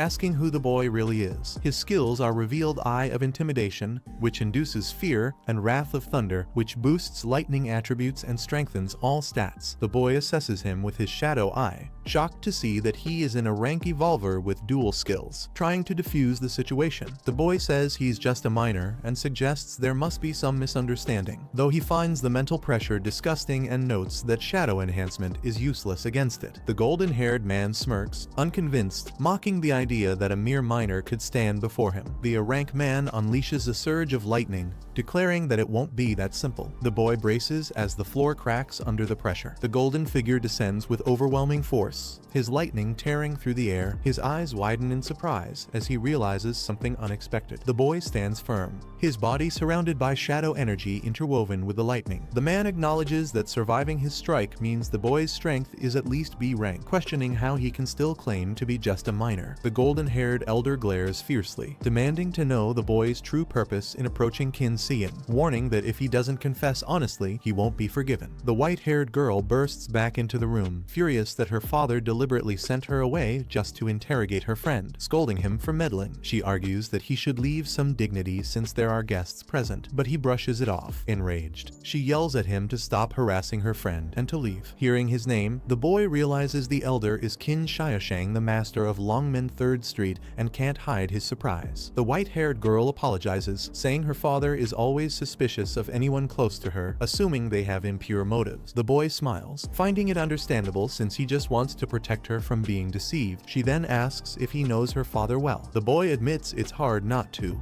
given the man's reputation. Meanwhile, Qin Xiaosheng mutters his thoughts out loud, worrying that the boy might be interested in his daughter. He vows not to let anyone take her away after raising her for 16 years, even coming up with ridiculous plans to stop it. The boy can't help noticing that he's actually voicing his inner thoughts. Embarrassed and furious, the girl yells at her father to get far away from her, shouting his name in frustration. The girl explains that the giant sword he brought is made of special material, and the client wants a full appraisal before confirming its value. She hands him a card with a deposit of several million, but he says he also came for another matter. He shows her a mysterious shard and asks if she knows where he can find more of it. She explains that the fragments came from another dimension and were once common, but in recent years someone has been buying them up in bulk, making them rare in the market. She suggests he try the upcoming auction on Longmen 3rd Street, where he might find some. He thanks her for the the information. The shadow spirit warns that someone has been deliberately collecting the mysterious fragments. Hearing this, the boy grows suspicious, wondering if it could be connected to the powerful figures he has yet to confront. The elder examines a report, revealing that Lai Wu, a 20-year-old once considered just a minor, was recently identified as an A rank ascender. He wonders how someone could rise from B rank to C rank in only a few days, suspecting the boy may have been hiding his true strength. A masked man enters, casually asking if the giant sword sent over by the elder's daughter is still in his possession. The elder, now on the phone, instructs his people to check immediately, saying they'll take as many as they can get. While speaking on the phone, an elder is questioned about his eagerness for the sword, as if it hides some special purpose. He replies that he can't reveal much, but admits the sword's material might enhance the army's overall strength. The elder reflects silently, noting how mysterious Lai Yi truly is. His strength, his identity, and even the weapons he casually reveals are extraordinary. Elsewhere, the boy observes a large collection of items, wondering if many of them might actually be fragments. A woman clings to another man, claiming she has nothing to do with the boy and that he's been pestering her. To prove it, she says she even quit her job at the Qin Corporation. The man, Zhu, embraces her and promises to take care of her,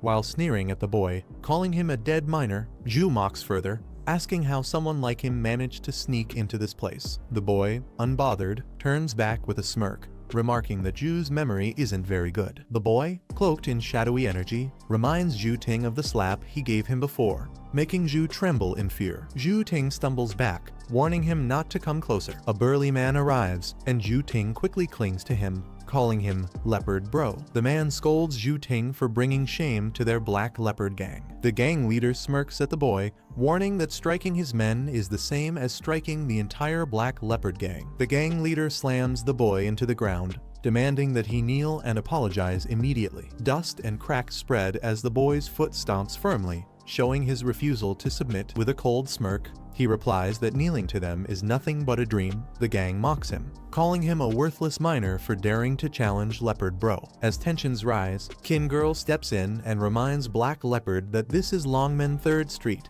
where he's welcome to spend money but not to fight. With a calm but firm look, she declares that they will accompany him if he insists on causing trouble. Black Leopard smirks, deciding to give her some face and back down for now. The group shifts their attention, heading together toward the auction. Qin Girl checks on Lai Yi, asking if he's okay. He reassures her that he's fine. Meanwhile, Zhu Ting nervously explains to Black Leopard that Lai Yi is the one who snatched the treasured sword and even declared he'd wipe out their gang. Black Leopard grabs Zhu Ting by the collar, demanding if he's certain. Zhu Ting panics but insists it's true. The woman quickly supports Zhu Ting's claim, adding her testimony, while Black Leopard looks on coldly. Two men whisper that Lai Yi was once a target of Blood Leopard's hunt, yet he's still alive. They wonder if he killed Blood Leopard, but quickly dismiss the thought, calling him just a worthless E rank. Lai Yi's eyes glow with power as he identifies the man before him, Qi Shihao. Qi Shihao recognizes him as well, shocked that the kid from before is standing here again. Lai Yi is recognized as the same timid and useless trash from the past,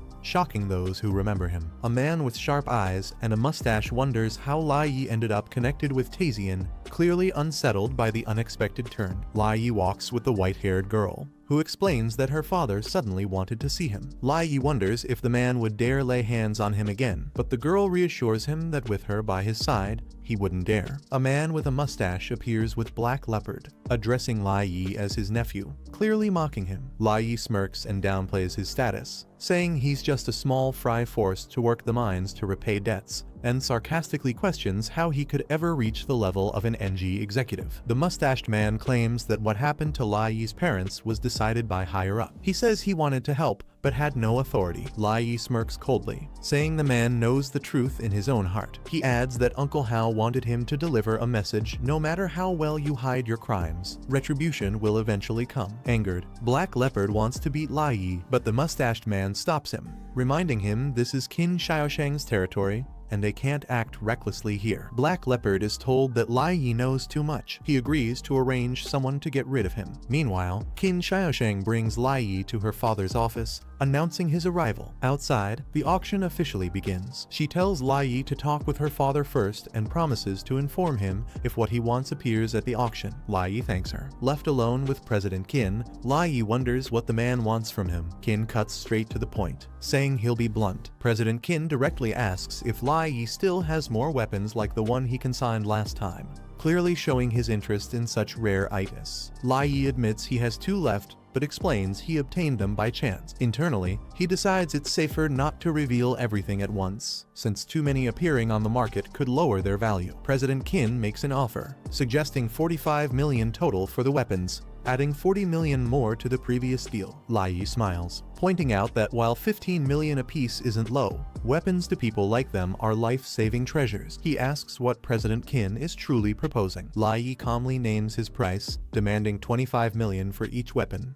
his confidence leaving the room silent. President Qin is visibly shocked by the bold offer, his eyes widening at the audacity. He laughs bitterly, remarking on Lai Yi's courage to set such a high price, just as news arrives that the item Lai Yi wanted has appeared at the auction. With a composed smile, President Qin agrees, promising to transfer the remaining 70 million to Lai Yi immediately. As the auction begins, Lai Yi is shown the item he came for, while President Qin silently curses his presence. The bidding heats up quickly, starting at 65 million, with the price climbing higher. The number jumps to 150 million, with the glowing fragment displayed at the center of attention. Lai Yi remains calm, calculating that with over 70 million in hand, he has enough to compete for the fragment. Lai Yi boldly raises his paddle, placing a bid of 30 million, even though it strains him. The crowd murmurs in surprise, questioning why he would spend so much on the fragment. Another bidder counters confidently with 50 million, challenging Lai Yi to keep up. Without hesitation, Lai Yi raises his bid to 60 million,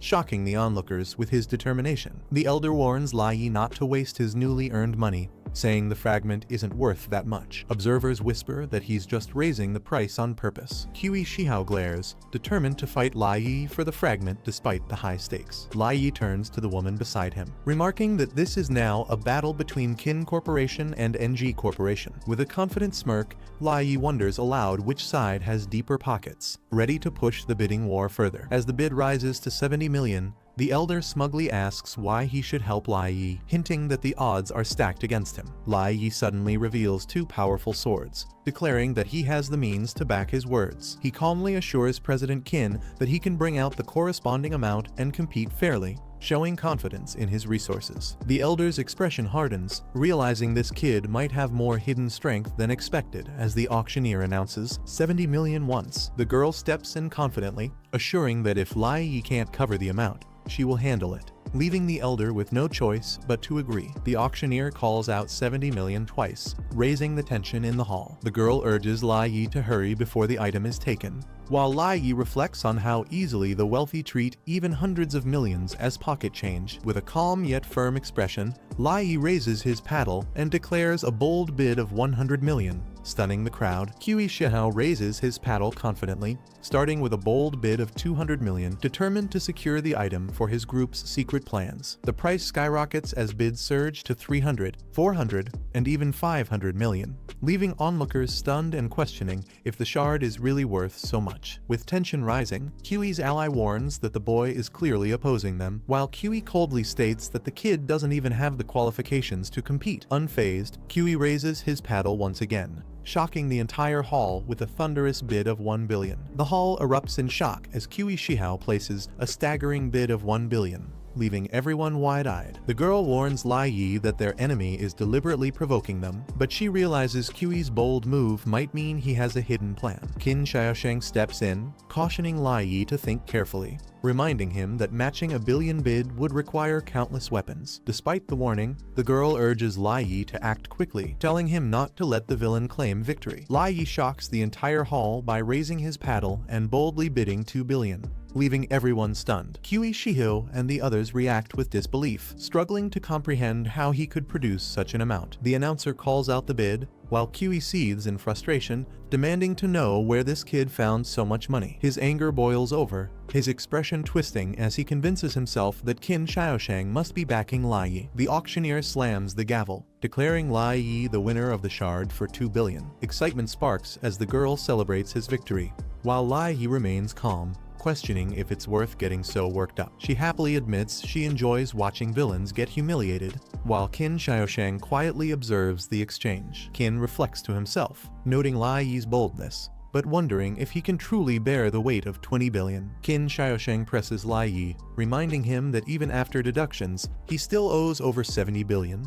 questioning if he can truly provide that many weapons. Lai Yi smirks confidently, pointing out that the rarer the item, the higher its value. But when there are too many, the price naturally drops. He snaps his fingers, signaling what's to come. Dozens upon dozens of swords materialize behind him, over 100 in total, as he declares this should easily cover the cost of 20 billion, leaving everyone stunned. Qin Xiaosheng smiles, noting Lai Yi's straightforwardness and secretly admiring his strength and temperament, thinking how useful he could be. Lai Yi stands calmly as Si looks at him with a soft smile, asking him to remember her next time something interesting happens. Qin Xiaosheng quickly reconsiders, fearing that if Lai Yi remains untamed, he might even abduct his precious daughter. He calls Si to come home with him. As Lai Yi prepares to claim the item he won, he politely thanks President Qin, while Si waves goodbye, leaving the room together with her father. Before leaving, Qin Xiaosheng advises Lai Yi, reminding him that while he has his own methods, the NG group is powerful, and not something he can take on alone. Lai Yi calmly replies that sometimes it's necessary to ally with others who share the same goals, hinting that he might consider working together. Meanwhile, Qi Shihao listens and agrees, saying he understands. Soon after, they note that Qin Xiaosheng and his daughter have already left, and the shard is now in Lai Yi's possession,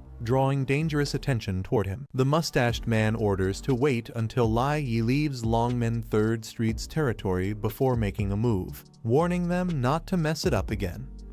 The scarred man smirks, assuring him that this time Zhu Ling will bring 3 C-rank experts, guaranteeing success. Meanwhile, Lai Yi walks alone at night, realizing Qin Xiaosheng has investigated him thoroughly. He notes that the last words Qin spoke clearly hinted at wanting an alliance. The shadowy figure beside Lai Yi suggests that refusing Qin's offer isn't a bad idea since alliances can provide more support.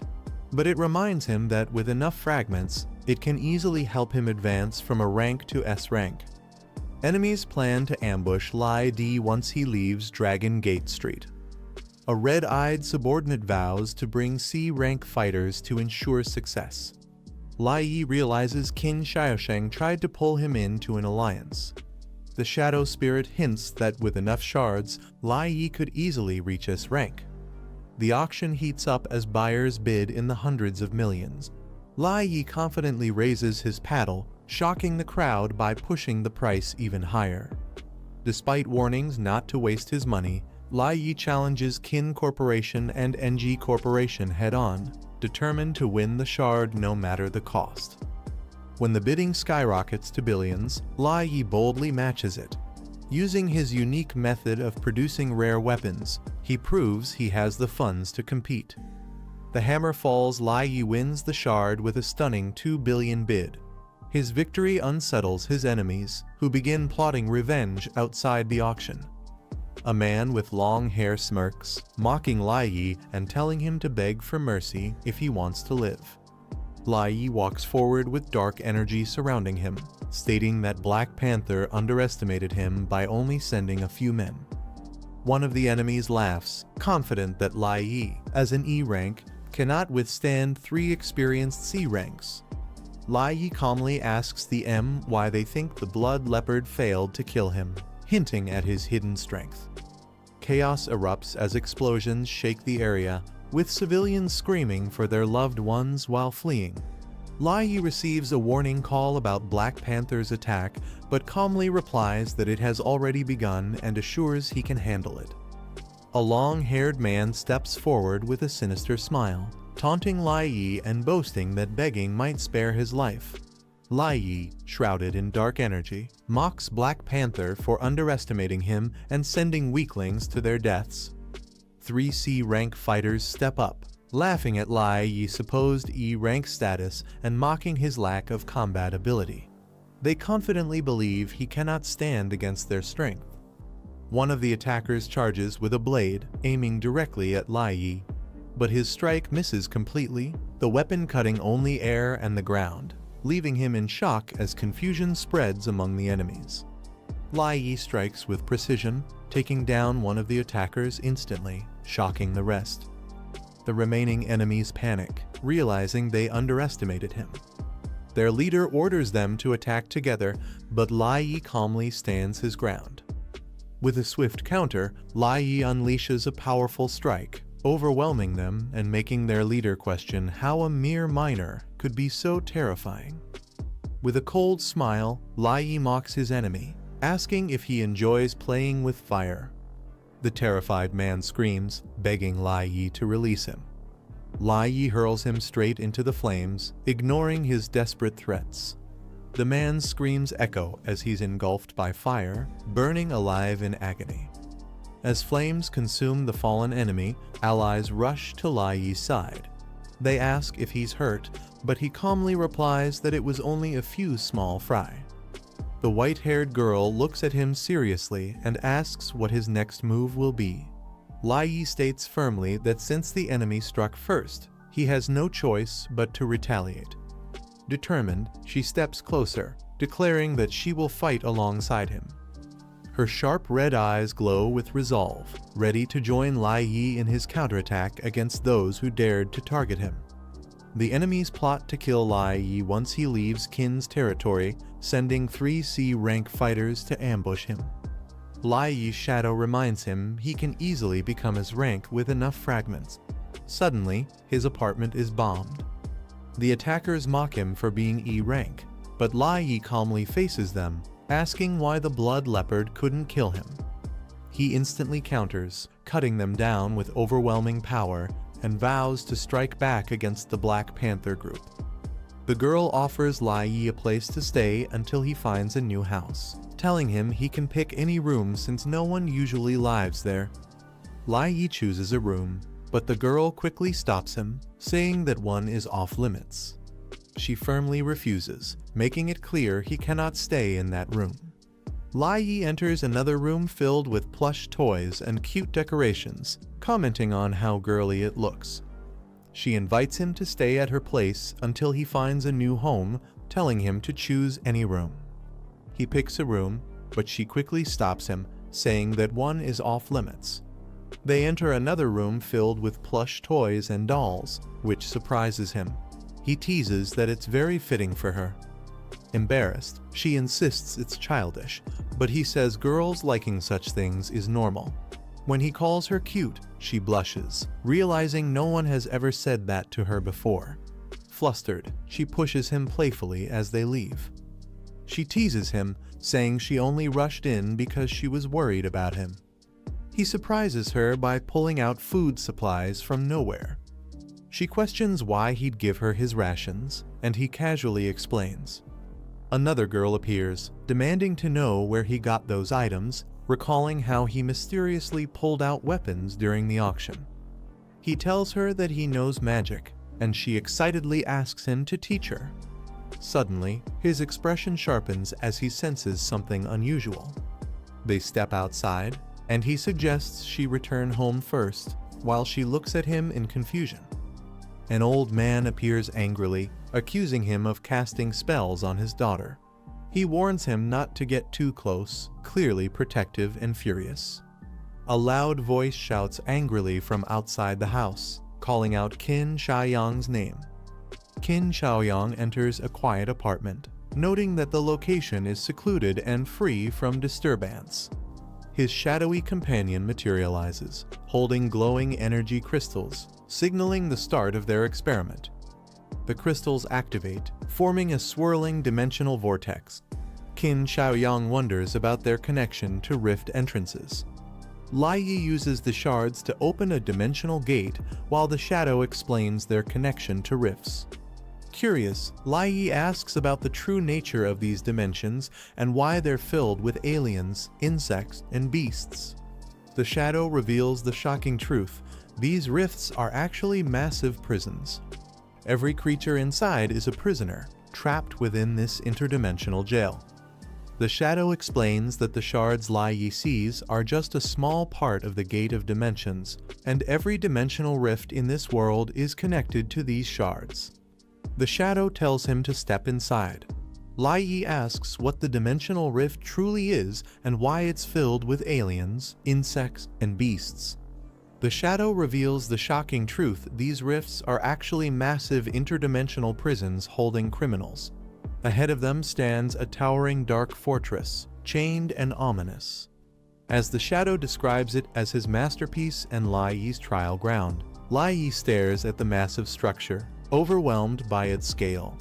The floating interface mocks him with random questions, while he ignores it, preparing himself for what's to come.